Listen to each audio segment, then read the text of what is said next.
Hello students, today we are going to start chapter number 2 statistics 12th commerce linear correlation.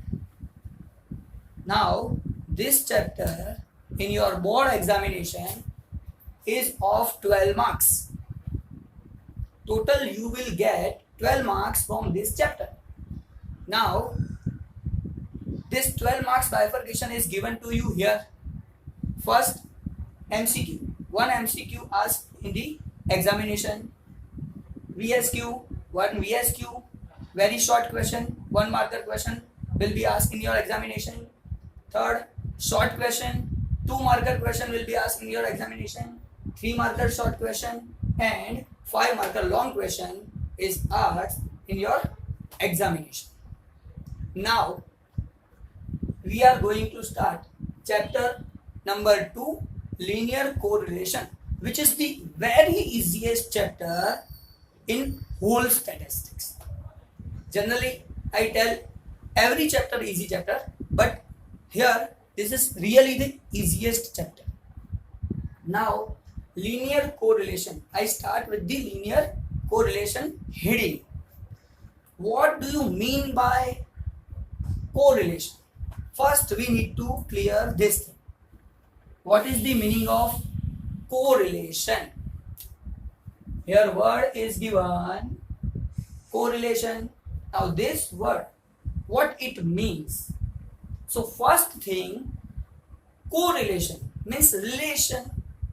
Because of that, one person, one variable, one attribute changes, due to that other also changes.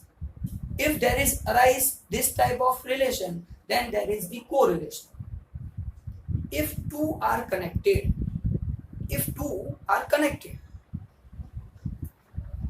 and here we are talking about only variable.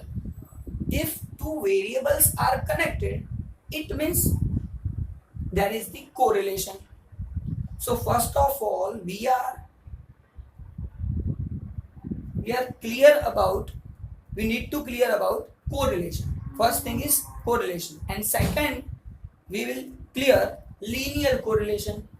So here definition is given to you about correlation. Now first definition, correlation. What is mean by correlation?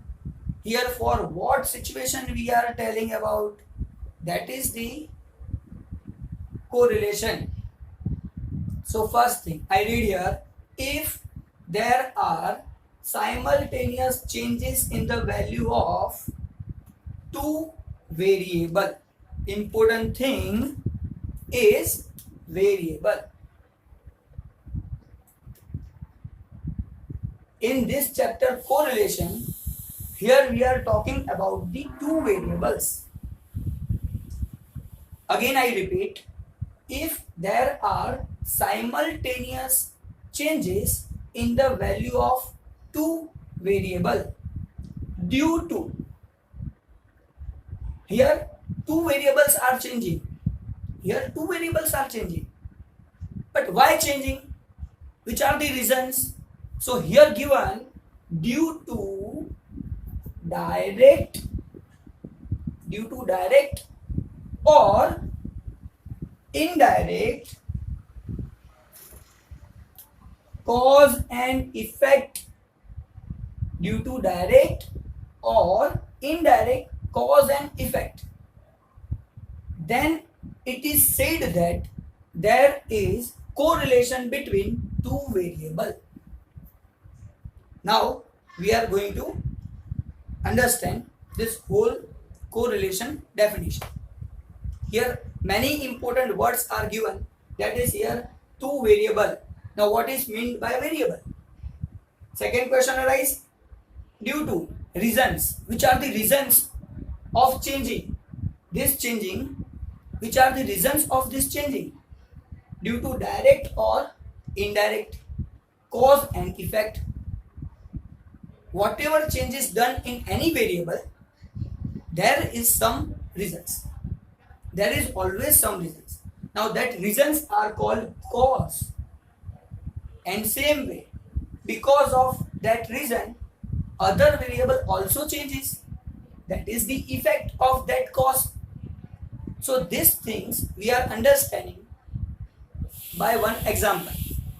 Suppose मैंने किसी को चाटा मारा और एक person को मैंने चाटा मारा, उसकी वजह से किसी और को बुरा लगा, बहुत बुरा लगा. हाँ, बुरा तो लगना चाहिए, मैंने अच्छा काम थोड़ी किया है. किसी को मैंने चाटा मारा, वो अच्छा काम नहीं है, तो सामने वाले को बुरा ही लगना चाहिए. इसका मतलब वो बुरा लगा, तो एक पर्सन की वजह से दूसरे पर्सन को बुरा लगा, इसका मतलब दोनों के बीच में कोई रिलेशन तो था, वरना बुरा क्यों लगता.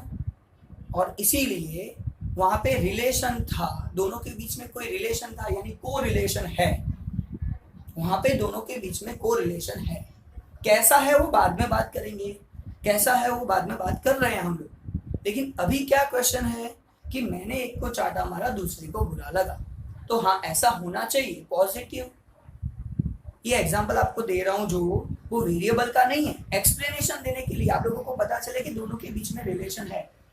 अगर कोई और बंदे को मार रहा है, किसी और को मार रहा है जिसको आप नहीं जानते हो, तो उसको बुरा नहीं लगता, उसको कोई फर्क नहीं पड़ता. लेकिन अगर रिलेशन है तो बुरा लगेगा, वरना वो बुरा लगने वाला नहीं है. सेम सिचुएशन यहाँ पे है. तो मैंने एक को चाटा मारा, दूसरे को बुरा लगा, लगना चाहिए. अगर किसी को अच्छा लगा, साले को चार मारो और चार मारो, अगर ऐसा लग रहा है तो वहां पे भी रिलेशन तो है, दैट इज को रिलेशन. किसी का दुश्मन होगा इसलिए बुरा लगा, अरे उसको अच्छा लगा, और अच्छा लगा इसका मतलब वो गलत बात है. तो यहाँ पे दो टाइप के रिलेशन आपको एक्सप्लेन, ये दो टाइप के रिलेशन एक्सप्लेन करने के लिए ही ये एग्जांपल दे रहा हूं. यहाँ पे दो टाइप के रिलेशन होते हैं, एक होता है पॉजिटिव रिलेशन, दूसरा होता है नेगेटिव रिलेशन. लेकिन अगर कनेक्टेड है तो ये पॉसिबिलिटी है, वरना कौन सी पॉसिबिलिटी, वरना कोई पॉसिबिलिटी नहीं. कनेक्शन है, कनेक्शन का मतलब को रिलेशन है. चैप्टर का नाम सीख रहे हैं, लीनियर को रिलेशन, उसमें से मैं सिर्फ आप लोगों को सिखा रहा हूं को रिलेशन. को रिलेशन का डेफिनेशन जिसमें लिखा हुआ है कि changes in two variable. Now correlated variables, due to one other will be change, और एक की वजह से दूसरे में चेंज हो रहा है, वही तो यहाँ पे दिखाना है. इसका मतलब वो को रिलेटेड हैं, एक दूसरे के साथ कनेक्टेड हैं, इसका मतलब ये होता है. So here changes in the value of two variable. Now which are the reasons of changes. एक में चेंज हुआ, इसकी वजह से दूसरे में चेंज हुआ. एक को लाफा मारा, एक को मैंने चाटा मारा, इसलिए दूसरे को इफेक्ट हुआ, उसको बुरा लगा, यानी वो पॉजिटिव है कि हाँ गलत हुआ, उसको बुरा लगना चाहिए, यानी वो पॉजिटिव है. लेकिन गलत हुआ, उसको अच्छा लग रहा है, यानी वो नेगेटिव इफेक्ट है. वो दोनों के बीच में नेगेटिव रिलेशन है, ऐसा शो करता है. अब ये चीज हम लोग प्रैक्टिकली वेरिएबल के बारे में समझ रहे हैं, और वेरिएबल के बारे में समझने से पहले हम लोग वेरिएबल के बारे में बात करेंगे. What is variable. आप लोग ऑलरेडी 11th स्टैंडर्ड में ये चीज पढ़ चुके हो.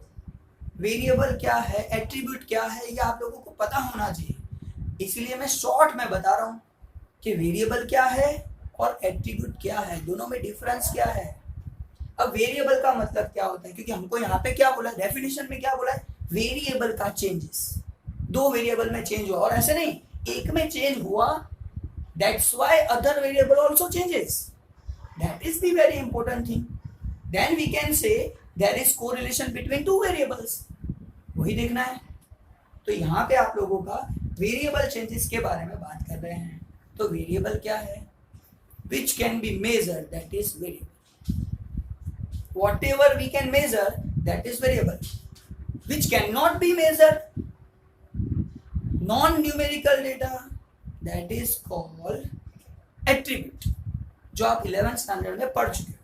आप लोग कलेक्शन ऑफ डेटा करते थे 11th स्टैंडर्ड में, प्रेजेंटेशन ऑफ डेटा करते थे 11th स्टैंडर्ड में. तो जब आप प्रेजेंटेशन ऑफ डेटा करते थे तो दो प्रेजेंटेशन करते थे. अगर आपके पास वेरिएबल डेटा है तो प्रेजेंटेशन का मेथड अलग, एट्रीब्यूट डेटा है तो प्रेजेंटेशन का मेथड अलग. और यहाँ पे चैप्टर का नाम है 12th स्टैंडर्ड में आपका लीनियर कोरिलेशन. तो कोरिलेशन किसके बीच में बात कर रहे हैं हम लोग, एट्रीब्यूट के बारे में भी आएगा, लेकिन जनरली यहाँ पे जो सिचुएशन है वो क्या है, correlation between two variable, because of one variable other variable also changes. अब बात आ रही है कोरिलेशन कैसे है। तो एक ऐसा एग्जांपल ले रहा हूँ सिंपल, जो आप लोग इकोनॉमिक्स में पढ़ चुके हो। इकोनॉमिक्स सब्जेक्ट में डिमांड, सप्लाई, प्राइस, ये सिचुएशंस आती है जो आप लोगों को पता है, वो भी 11th में आ चुका है। एक सिंपल एग्जांपल, अगर प्राइस इंक्रीज हुआ तो डेफिनेटली आप सब लोगों को पता है प्राइस इंक्रीज हुआ तो सामने आपका डिमांड डिक्रीज होगा, लोग डिमांड कम करेंगे। प्राइस इंक्रीज हो गया, डिमांड कम होगा। इसका मतलब वहां पे रिलेशन तो है, दोनों के बीच में रिलेशन है, प्राइस और डिमांड, और दोनों वेरिएबल है। क्यों वेरिएबल है? हम लोग मेजर कर सकते हैं उसको, हम लोग डिसाइड कर सकते हैं प्राइस इतना रुपीस, प्राइस रुपीस में उसका यूनिट है, प्राइस यूनिट में है। सामने जो चीज डिमांड है वो केजी, लीटर, मीटर कुछ भी हो सकता है, तो वो भी हम मेजर कर सकते हैं। हम मेजर कर सकते हैं इसीलिए वो क्या है? वेरिएबल। और वेरिएबल के बारे में अगर बात करेंगे तो यहाँ पे टू वेरिएबल के चेंजेस की बात है, एक की वजह से दूसरे में चेंज हुआ, तो इसका मतलब है वो कोरिलेशन है, वहां पे कोरिलेशन है। को कनेक्टेड रिलेशन, किसी के साथ रिलेशन होना, कोरिलेशन, कनेक्टेड रिलेशन। अच्छा, सेम सिचुएशन आगे हम लोग बात करेंगे। यहाँ पे बात की प्राइस इंक्रीज हुआ and that's why supply also increase. अगर मैं प्रोडक्शन करता हूं, मेरी अपनी फैक्ट्री है, मेरे पास बहुत माल पड़ा है, सप्लाई करो, प्राइस बढ़ाए, सप्लाई करते रहो, कमाएंगे, मजा आएगा। तो प्राइस इंक्रीज हुआ, सप्लाई भी इंक्रीज हुआ। अब सप्लाई इंक्रीज होने का रीजन क्या है? प्राइस इंक्रीज होना। So price increase is the cause, reason why price increase, sorry why supply increase। Price तो इंक्रीज हुआ है, प्राइस इंक्रीज हुआ, उसका भी रीजन हो सकता है, लेकिन यहां पे हम लोग बात कर रहे हैं प्राइस और सप्लाई की। तो प्राइस इंक्रीज हुआ तो प्राइस कॉज है, because of that supply also increase, तो वो उसके ऊपर डिपेंडेंट है, इफेक्ट है। ये दोनों मैं मेजर कर सकता हूँ, ये दोनों चीजें मैं मेजर कर सकता हूँ, और अगर मैं मेजर कर सकता हूँ इसका मतलब वो वेरिएबल। तो सर क्या मेजर नहीं कर सकते? सब कुछ तो मेजर करते हैं, यहाँ पे क्या मेजर नहीं कर सकते बताओ? तो यहाँ पे आप लोगों को सिंपल एग्जांपल ले रहा हूँ, मैं आपसे बहुत प्यार करता हूँ। कितना करता हूँ? 5 kg, 10 kg, वो तो पॉसिबल नहीं है। और इसीलिए जो चीज मेजर नहीं कर सकते वो बोलते हैं एट्रीब्यूट्स। यहाँ पे कोरिलेशन में अभी जो बात कर रहे हैं वो हम लोग बात कर रहे हैं सिर्फ वेरिएबल्स की। So here again I repeat, if there are simultaneous changes in the value of two variable due to reason, changes तो हुआ, रीजन क्या है? ड्यू टू डायरेक्ट और indirect cause and effect, due to direct और indirect cause and effect. Cause यानी कोई reason है, उसकी वजह से उसका इफेक्ट आया, एक वेरिएबल में चेंज हुआ, उसकी वजह से दूसरे में चेंज हुआ, इसलिए तो वो कोरिलेटेड है, वही तो सीखना है। अच्छा, यहाँ पे मैंने आप लोगों को सिखा दिया वेरिएबल, यहाँ पे सिखा दिया कॉज एंड इफेक्ट। अब और एक चीज यहाँ पे, सर डायरेक्ट और इनडायरेक्ट कॉज का मतलब क्या? अभी लेटेस्ट एग्जांपल की बात कर, लेटेस्ट जो चल रहा है कोरोना, कौन भूल सकता है उसको, जिसकी वजह से हम लोग सामने सामने खड़े हैं, ऑनलाइन लेक्चर शुरू कर दिए, वरना कहाँ ऑनलाइन लेक्चर लेते थे। उसने मौका दिया, अब ऑनलाइन लेक्चर देना शुरू करो, क्योंकि हमारा टारगेट जो है वो आप सब लोगों को पता है कितना चाहिए, ये 12 मार्क्स फिक्स आने चाहिए, इसलिए तो मेहनत कर रहे हैं। और आप लोगों को ये नहीं, इसके साथ साथ कौन से नंबर का क्वेश्चन आने वाला है वो भी क्लियर करवा दूंगा। ये जो क्वेश्चन है कौन से नंबर के आएंगे वो भी फिक्स होता है। अच्छा, उसमें मेरा कुछ नहीं है, जो भी है बोर्ड वालों ने फिक्स किया होगा कि चैप्टर नंबर 2 में से ये नंबर और ये नंबर का क्वेश्चन पूछना है। मैंने डिसाइड नहीं किया, बोर्ड वालों ने डिसाइड किया है। अगर मैं बोलूं कि हाँ जोरदार जबरदस्त हो गया, तो ऐसा नहीं है, ऐसा नहीं है। बोर्ड वाले बोलते हैं, बोर्ड में दिया गया है कि ये क्वेश्चन ये नंबर पे आने वाला है, इसलिए वो वही नंबर पे आएगा, वो चेंज होने वाला नहीं। ठीक है, चलो ठीक है फिर से। तो कॉज एंड इफेक्ट, डायरेक्ट और इनडायरेक्ट। अब बात आती है डायरेक्ट इनडायरेक्ट कोरोना। अब कैसे समझो, मैंने लेक्चर लेना शुरू किया, ऑनलाइन लेक्चर लेना शुरू किया, रीजन क्या है, व्हाट इज द रीजन, क्यों शुरू किया, डायरेक्ट इफेक्ट कौन सा है और इनडायरेक्ट इफेक्ट कौन सा है। तो ध्यान से समझना मेरी बात को। नरेंद्र मोदी जी ने कल डिक्लेयर किया कि एक्सटेंशन होगा, परसों डिक्लेयर किया कि एक्सटेंशन होगा, लॉकडाउन और एक्सटेंड होगा। तो लॉकडाउन एक्सटेंड हुआ, इसीलिए मैंने यहाँ पे लेक्चर लेना शुरू किया। ऑनलाइन लेक्चर स्टार्ट कर दो, और कोई ऑप्शन नहीं है, स्टूडेंट्स का लॉस नहीं होना चाहिए। और इसीलिए ये है डायरेक्ट इफेक्ट, लॉकडाउन की वजह से मैंने ऑनलाइन लेक्चर देना शुरू किया। किसकी वजह से, लॉकडाउन की वजह से। So direct effect, lockdown period increase, my online lecture starts. So here correlation between lockdown period and online lecture. जब तक इंक्रीज होता रहेगा ऑनलाइन लेक्चर होते रहेंगे। तो ये है हमारा लेटेस्ट एग्जांपल, डायरेक्ट इफेक्ट। अब बात आती है इनडायरेक्ट इफेक्ट। मेरे लेक्चर यहाँ पे इंक्रीज हुए, उसका डायरेक्ट रीजन है क्या, डायरेक्ट रीजन क्या है आप सब लोग बता सकते, सिंपल, लॉकडाउन पीरियड इंक्रीज। अच्छा, इनडायरेक्ट रीजन क्या, आप लोगों को समझ में आ गया होगा, कोरोना की वजह से तो लॉकडाउन इंक्रीज किया गया, जो बढ़ता ही जा रहा है, बढ़ता ही जा रहा है, और हमारे लेक्चर भी बढ़ते जाएंगे। तो कोरोना की वजह से डायरेक्ट मैं कनेक्टेड नहीं हूं। कोरोना इंक्रीज होगा तो लॉकडाउन बढ़ेगा, लॉकडाउन बढ़ेगा तो मेरे लेक्चर्स बढ़ते रहेंगे। तो मेरा डायरेक्ट रिलेशन है लॉकडाउन के साथ, लॉकडाउन का रिलेशन है कोरोना के साथ, तो कोरोना बढ़ा इसलिए मेरे लेक्चर बढ़े। So with corona my connection is indirect. So direct और इनडायरेक्ट कॉज इफेक्ट। कॉज क्या है, कोरोना इंक्रीज होना, वो इनडायरेक्ट कॉज। लॉकडाउन पीरियड बढ़ा, डायरेक्ट कॉज। सपोज ऐसा मान लेते, कोई बोलेगा, कोई मुझे बताएगा कि सर क्या बता रहे हो, आपका डायरेक्ट रिलेशन है कोरोना के साथ, इनडायरेक्ट कैसे है। तो एक बात क्लियर करना चाहता हूं, अगर कोरोना बढ़ता है लेकिन नरेंद्र मोदी साहब बोलते कोई बात नहीं, आप लोग अपने तरीके से ध्यान रखना, लॉकडाउन नहीं बढ़ा रहा हूं, इकोनॉमिकली लॉस हो रहा है, छोटे जो लोगों का लॉस हो रहा है, इसलिए मैं लॉकडाउन क्लोज कर देता हूं, आप लोग जा सकते हो, लेकिन खुद ध्यान रखना। तो क्या मैं ऑनलाइन लेक्चर लेता, क्या नहीं लेता।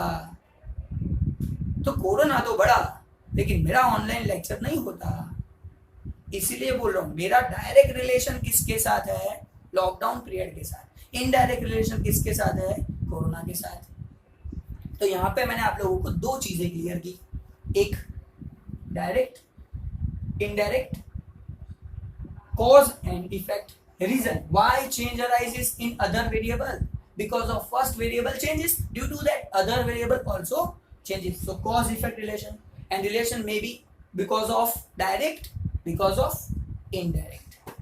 And here first definition I know must be clear by you. सब लोगों को समझ में आ गया होगा, 100% मुझे विश्वास है।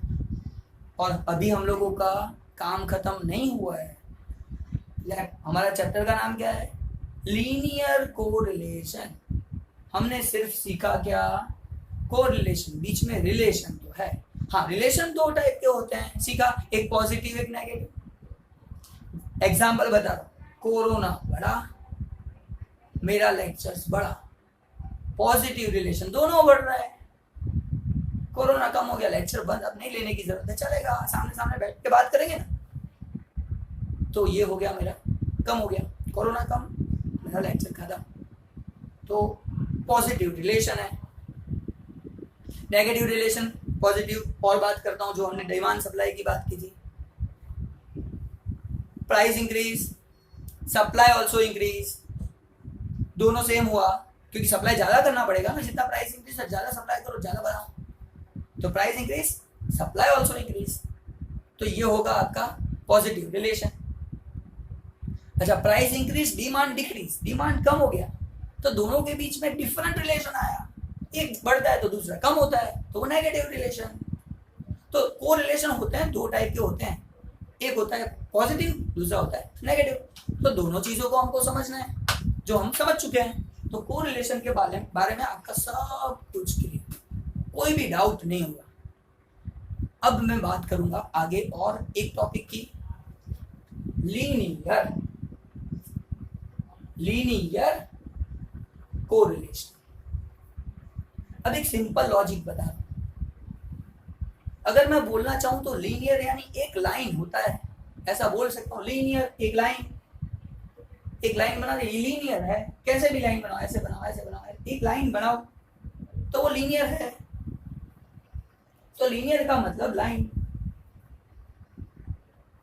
अच्छा, दूसरे तरीके से आपको एक्सप्लेन करूं तो दूसरा होता है सेम प्रपोर्शन। एक एग्जांपल से समझेंगे आप लोगों को। ये लीनियर का जो बारे में है, लीनियर कोरिलेशन सिखाना है, उसमें लीनियर पहले सिखा रहा हूं। सेम प्रपोर्शन एक लाइन में होना, सेम प्रपोर्शन में होना, इसका मतलब होता है लीनियर। अब बात करते हैं कैसे लीनियर सर, कैसे देखते हैं। सिंपल एग्जांपल से ले रहा हूं सिर्फ एक्सप्लेनेशन देने के लिए, जैसे आपको लीनियर का पता चल जाए बस। कोई चीज है जो मैं 100 रुपीज में 1 kg परचेस करता हूं,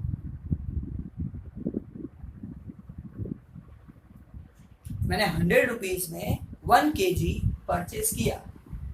अब ऑब्वियस है मैं उसको अगर बोलूंगा 200 रुपीज का चीज दो, तो सपोज मैंने 200 रुपीज उसको दिया तो सामने कितना देगा। सिंपल लॉजिक है सर, 2 kg देंगे 2 kg मिलेगा। तो बोला नहीं 250 रुपीज दिया तो मुझे कितना मिलेगा सर, 2.5 kg मिलेगा। ये सब आप लोगों को क्यों एक्सप्लेन कर रहा हूं, लीनियर सिखाने। लीनियर कोरिलेशन की डेफिनेशन तो लिखी हुई है, समझ लेंगे फटाफट आ जाएगा, उसमें बड़ी बात नहीं है। लेकिन यहाँ पे सिखा रहा हूँ लीनियर। देखो 100 रुपए बढ़े 1 kg बढ़ा, 50 रुपए बढ़े 0.5 kg बढ़ा, यानी प्रपोर्शन सेम है। प्रपोर्शन अगर सेम प्रपोर्शन में इंक्रीज हो रहा है या सेम प्रपोर्शन में डिक्रीज हो रहा है, या सेम प्रपोर्शन में इंक्रीज डिक्रीज, एक इंक्रीज हो रहा है दूसरा सेम प्रपोर्शन में डिक्रीज हो रहा है, तब आप लोग क्या करोगे, समझ लोगे कि वहां पे लीनियर रिलेशन है। अच्छा, कोई बोलता है सर लीनियर, ये परफेक्ट लीनियर, परफेक्ट लीनियर, ये परफेक्ट लीनियर की बात हो रही है क्योंकि एकदम एक ही लाइन में परफेक्ट प्रपोर्शन में हो रहा है, सेम प्रपोर्शन में हुआ, इसका मतलब ये लीनियर रिलेशन हो गया।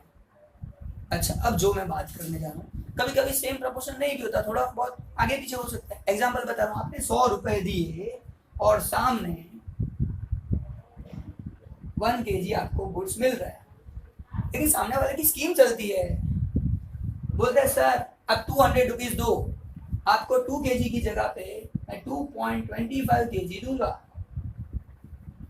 आपको पता है जैसे जैसे डिमांड ज्यादा करते हो, ज्यादा क्वांटिटी परचेस करने की बात करते हो, तो प्राइस समवॉट चेंज हो जाता है, या तो वही प्राइस में आपको चीज ज्यादा मिल जाती है, ये वही तो है।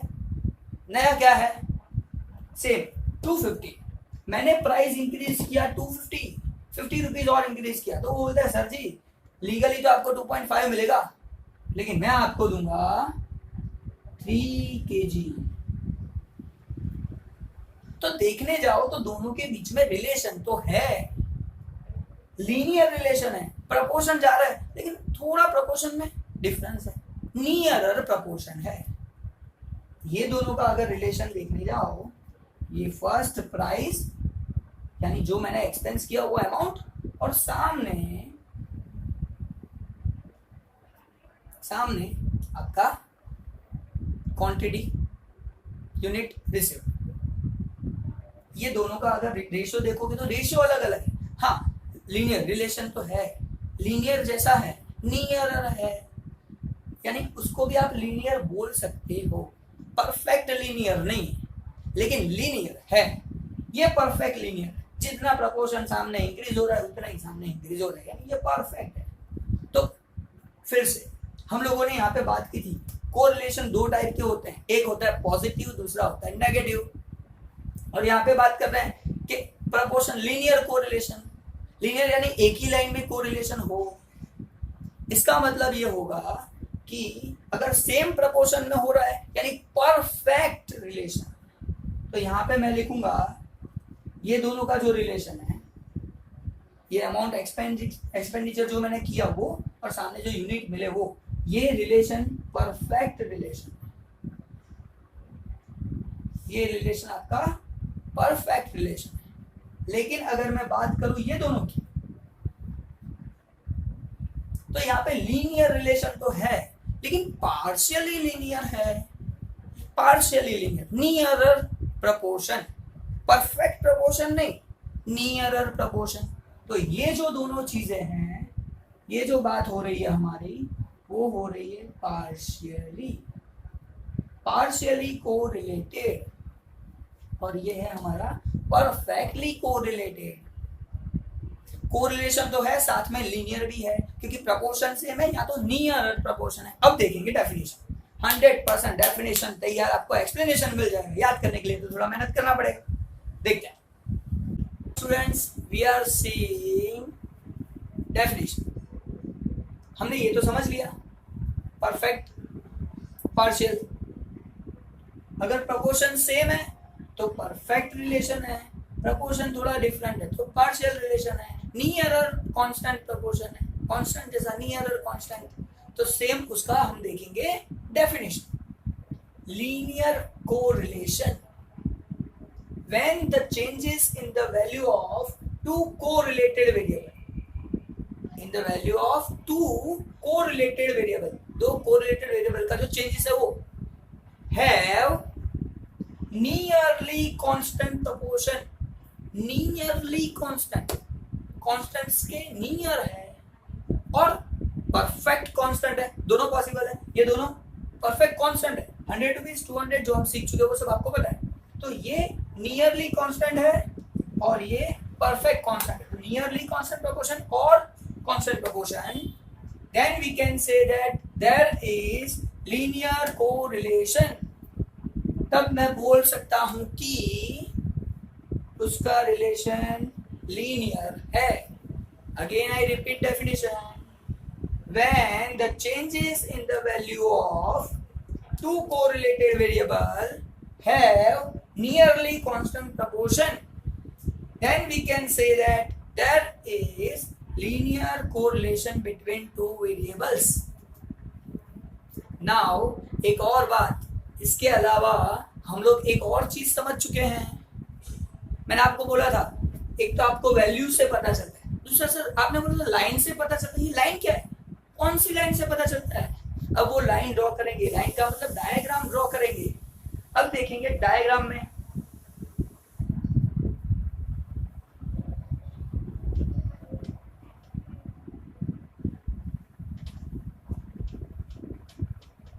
अब हम लोग बात कर रहे हैं डायग्राम की। डायग्राम से, लाइन से सर कैसे पता चलता है? लीनियर यानी लाइन एक लाइन में होना चाहिए। तो यहाँ पे मैं आप लोगों के सामने डायग्राम्स ड्रॉ कर रहा हूं।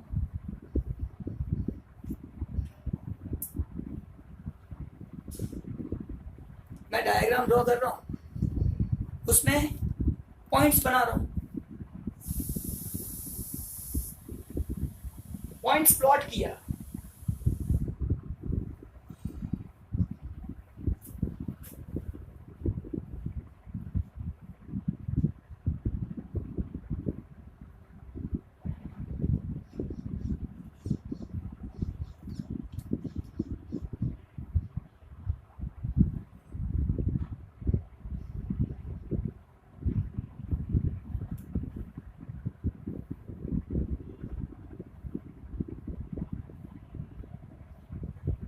अब हम लोग ये डायग्राम के बारे में बात करते हैं, लाइन के बारे में बात करते हैं कि लाइन से कैसे पता चलता है वहां पे लीनियर रिलेशन है। तो ध्यान से समझना, मैंने x और y का जो वैल्यू है, value of x and value of y, एक ग्राफ पेपर पे प्लॉट किया। अब ये ग्राफ आप लोग सीख चुके हो 11th स्टैंडर्ड में, प्रेजेंटेशन ऑफ डेटा चैप्टर में, bye presenting data with graph, उसमें आप सीख चुके हो, आपको वो चीज पता है। अब उसका यूज कैसे, आपने वो पॉइंट्स प्लॉट किए और x और y का वैल्यू डाला, एक लाइन ड्रॉ किया, एक लाइन के अंदर हर चीज आ गई, each and every point is covered by one line। यहाँ पे देखो वन लाइन में कवर हुआ लेकिन कुछ रह गए, नियरर वैल्यू, ज्यादा दूर नहीं है, नियरर है। सेम वे यहाँ पे सब लोग डाउनवर्ड है, ट्रेंड डाउनवर्ड जा रहा है, एक लाइन में कवर हो रहा है, ये फिक्स है।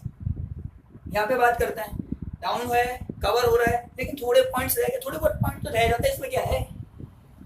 लेकिन नियर भी हो सकता है, एक लाइन में भी हो सकता है, तो वहां पे लीनियर कोरिलेशन है। नियरर और परफेक्ट दोनों सिचुएशन में वहां पे लीनियर कोरिलेशन। यहाँ पे तो लाइन ही नहीं ड्रॉ कर सकता, अगर ये पॉइंट कवर करूंगा तो ये रह जाएंगे, ये कवर करूंगा तो ये रह जाएंगे, यानी यहाँ पे एक लाइन में मैक्सिमम 0 कवर नहीं होते हैं। तो यहाँ पे है हमारा लैक ऑफ लीनियर कोरिलेशन। यहाँ पे लीनियर कोरिलेशन नहीं है, और कोई भी रिलेशन हो सकता है, लेकिन यहाँ पे लाइन ड्रॉ हो रही है, इसका मतलब यहाँ पे लीनियर रिलेशन है, यहाँ पे लीनियर रिलेशन है। अब परफेक्ट है कैसे पता चलेगा, ये दोनों देखो, ये दोनों में एक ही लाइन में सब पॉइंट्स कवर हो गए, इसका मतलब ये परफेक्ट लीनियर है, ये भी परफेक्ट लीनियर है, ये पार्शियल है, नियरर है इसलिए पार्शियल है। सेम यहाँ पे भी ये पार्शियल है। अब बात आ रही है सर ये दोनों परफेक्ट है, ये दोनों पार्शियल है, पॉजिटिव है कि नेगेटिव है, तो सिंपल है, ये लेफ्ट टू राइट अपवर्ड जा रहा है, अपवर्ड मेरा टारगेट 12 मार्क्स, 12 मार्क्स की तरफ जा रहा है, सक्सेस की तरफ जा रहा है, इसका मतलब वो पॉजिटिव है, तो ये है परफेक्ट पॉजिटिव। सर ये नीचे जा रहा है, मार्क्स कम हो जा रहे हैं, कम कम कम कम कम, अगर कम मार्क्स होंगे तो ये है परफेक्ट नेगेटिव।